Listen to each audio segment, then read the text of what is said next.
అసలు మ్యూల్సాఫ్ట్ ఎందుకు నేర్చుకోవాలి? ఫస్ట్ ఆఫ్ ఆల్ జావాతో చేయొచ్చు, డాట్‌నెట్‌తో చేయొచ్చు, పైథాన్‌తో చేయొచ్చు ఇంటిగ్రేషన్.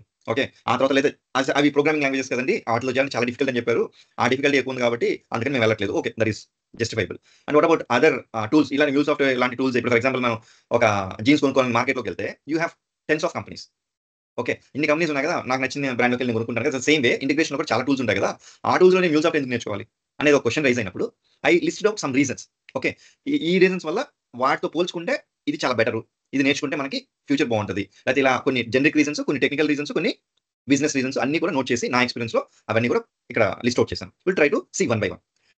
అంటే ఐటీ ఇండస్ట్రీలో వర్క్ చేసే వాళ్ళకైతే ఆల్రెడీ ఐడియా ఉంటది. గార్ట్‌నర్ అనే ఒక ఆర్గనైజేషన్ ఉంటది. Research organization. ఓకే. ఈ గార్ట్‌నర్ అనే ఆర్గనైజేషన్ ఏం చేస్తదంటే ఒక పర్టిక్యులర్ మార్కెట్ తీసుకొని ఐటీలో సాఫ్ట్‌వేర్ మార్కెట్ తీసుకొని దాంట్లో ఏవి టూల్స్ ఉన్నాయో వాటన్నిటిని రీసెర్చ్ చేసి ఆ టూల్స్‌లో ఏ టూల్స్ బెస్ట్ టూల్స్ అంటే వాళ్ళు చాలా పారామీటర్స్ తీసుకుంటారు. వాళ్ళు ఎంత బిజినెస్ చేస్తున్నారు? ఎంతమంది దాన్ని వాడుతున్నారు? ఎంత ఈజీగా ఉంది? ఓకే. దానికి ఎన్ని జాబ్స్ ఉన్నాయి? ఓకే. ఎంత చార్జ్ చేస్తున్నారు? ఇలాంటి డీటెయిల్స్ అన్ని పారామీటర్స్ అన్నీ తీసుకొని వాళ్ళు థరోగా రీసెర్చ్ చేసి ఇవి లీడర్సు లేతే వీళ్ళు బాగా గ్రో అవుతున్నారు అని చెప్పి క్లాసిఫై చేస్తారనమాట యాక్చువల్‌గా కూడా. ఆ గార్ట్‌నర్ ఆర్గనైజేషన్ రీసెర్చ్ చేసినప్పుడు వరుసగా 8-9 times or 10 times MuleSoft is an leader in integration. అంటే MuleSoft one of the best tools for integration అని చెప్పేసి కంటిన్యూయస్‌గా అది మనకి పబ్లిష్ చేసింది. గార్ట్‌నర్ రిపోర్ట్ అని ఒకటి పబ్లిష్ చేస్తారు. ఆ గార్ట్‌నర్ రిపోర్ట్‌లో చాలా వాల్యుబుల్ ఫర్ సాఫ్ట్‌వేర్ ఆర్గనైజేషన్స్ అన్నమాట. అంటే ఫర్ ఎగ్జాంపుల్ ఫిల్మ్స్‌లో ఉండే వాళ్ళకి ఆస్కార్ హైయెస్ట్ అవార్డ్ ఎలాగో సాఫ్ట్‌వేర్‌లో ఉండే వాళ్ళకి గార్ట్‌నర్ రిపోర్ట్‌లో గాని వాళ్ళ టూల్ నేమ్ వచ్చిందంటే అంత క్రెడిబిలిటీ అన్నమాట. అంటే ఇప్పుడు ఒక ఫిల్మ్‌కి ఆస్కార్ అవార్డ్ వచ్చిందనుకోండి మనం ఏమనుకుంటాం it's one of the best films అని అనుకుంటాం కదా! ద సేమ్ వే ఆ గార్ట్‌నర్ రిపోర్ట్‌లో అసలు గార్ట్‌నర్ రిపోర్ట్‌లో ఉన్నదనే వెరీ గుడ్ టూల్ అని. అలాంటి దాంట్లో మళ్ళీ లీడర్ బేసికల్లీ. లీడర్‌గా ఉందంటే ఇంకా బెస్ట్ అన్నమాట.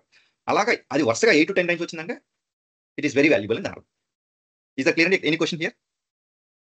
ఓకే. గార్ట్‌నర్ రిపోర్ట్‌లో it is a leader in integration market ఎగ్జాక్ట్‌లీ. Next Salesforce acquired MuleSoft for 6.5 billion in March 2018. అంటే ఎంత 40,000 క్రోర్స్‌కి సేల్స్‌ఫోర్స్ అనే కంపెనీ MuleSoft అంటే ఇండియన్ రూపీస్‌లో 40,000 క్రోర్స్ ఇండియన్ కరెన్సీలో అది. ఓకే. ఈ సేల్స్‌ఫోర్స్ అనే కంపెనీ MuleSoft అనే టూల్‌ని ఆ కంపెనీని అక్వైర్ చేసుకుంది. ఎందుకు అక్వైర్ చేస్తుంది? సేల్స్‌ఫోర్స్ కూడా very big company like Google, MuleSoft, Oracle, IBM ఇట్లాంటి చాలా one of the big companies exactly. వాళ్ళు వాళ్ళ అప్లికేషన్‌తో వేరే అప్లికేషన్స్ అన్నీ కూడా చాలా వరకు ఇంటిగ్రేట్ చేయాల్సొచ్చేది. ఓకే. అప్పుడు మనకి ఆల్రెడీ సేల్స్‌ఫోర్స్ సీఆర్ఎంలో మనం మంచి తోపులం గదా! బేసికల్‌గా ఇప్పుడు మనకి ఇంటిగ్రేషన్ టూల్ కూడా ఉంటే మనకి బిజినెస్ ఎక్స్‌పాండ్ చేసుకోవచ్చు కదా! అని మళ్ళీ మనం సొంతంగా డెవలప్ చేసేదానికంటే కూడా ఆల్రెడీ మార్కెట్‌లో ఎగ్జిస్టింగ్ మంచి టూల్ ఏదుంది దాన్ని అక్వైర్ చేసుకుంటే పోద్ది కదా! అని చెప్పేసి బాగా తరోగా రిసర్చ్ చేసి వాళ్ళు 40,000 క్రోర్స్ ఐఎన్ఆర్ రూపీస్‌లో MuleSoftని అక్వైర్ చేసుకున్నాడు. అంటే ఒక బిగ్ ఆర్గనైజేషన్ ఒక టూల్‌ని అక్వైర్ చేసుకుందనంటే దానికి ఎంత కెపాసిటీ ఆర్ క్యాపబిలిటీ ఉంటేనే చేసుకుంటారు. లేకపోతే ఊరికే చేసుకోరు. That is one of the reasons which I specified. And అంత పెద్ద ఆర్గనైజేషన్ తీసుకున్న తర్వాత ఏమవుద్ది? Already they have very strong customer base right? ఈజీగా వాళ్ళు ఇంకా దాన్ని అగ్రెసివ్‌గా ప్రమోట్ చేసి బిజినెస్ పెంచగలుగుతారు. బిజినెస్ పెంచగలిగితే more demand in the market. More demand in the market for whom? Developers. More developers will get job easily and you'll get higher packages. That is the reason I spotted this particular